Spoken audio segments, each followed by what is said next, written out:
Hələ xatırlamıram ki, 2 dəfə istifadəyə bu qədər skrap bitirir. Qaşlarım hələ eyni formadadır. Orada əmin oldum ki, bunu nə qədər belə eləsəm də məhsullar var, onları sizlərlə paylaşacağam. Bir fondöten var. Belədir. Çox yaxşı örtücülüyü var. Bir çox məhsulu istifadə edib paylaşıram. Nə çox pudra, nə də çox tonalnidir. Sevilən yanıdır bu məhsulu. Gəlin buna baxaq.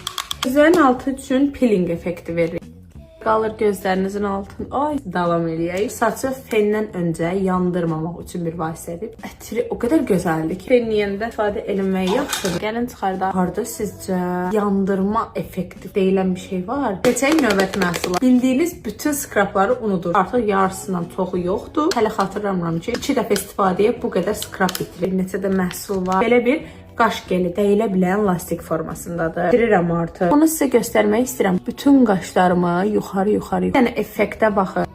Mən nə gördüm? Yatdım, qalxdım. Gördüm ki, qaşlarım hələ eyni formadadır. Əmin oldum ki, deməli bu çox gözəl qaş jelidir. İnci olduğuna görə rahat şəkildə hər bir teli işləyə bilir. Sonra Faberlic'dən belə bir konsiler sifariş eləmişdim. Diliyi bunun da mükəmməldir. Çəkilmiş effekt verir. Çox qəşəng qalmır. Hər vaxtları fav dodaq boyam bu olub desəm sizə. En gözəl rənglərindəndir. Təzə bir sivilcə var. Bunu da gəlin qapadaq.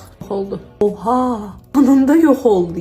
Bu konsilerlə elə kanal sizə çıxmaq olar. Əvvəl bir dənə liner almışam. Ciləndirməsi falan möhtəşəmdir. Baxın siz. Bunu nə qədər beləsəm də getməyi, söhbəti şokdayım. Yox deyə bir dənə buna bax. Əgər xoşunuza gələn hər hansı istifadə elədiyiniz bir məhsul varsa, onu mütləq şərhdə bildirin.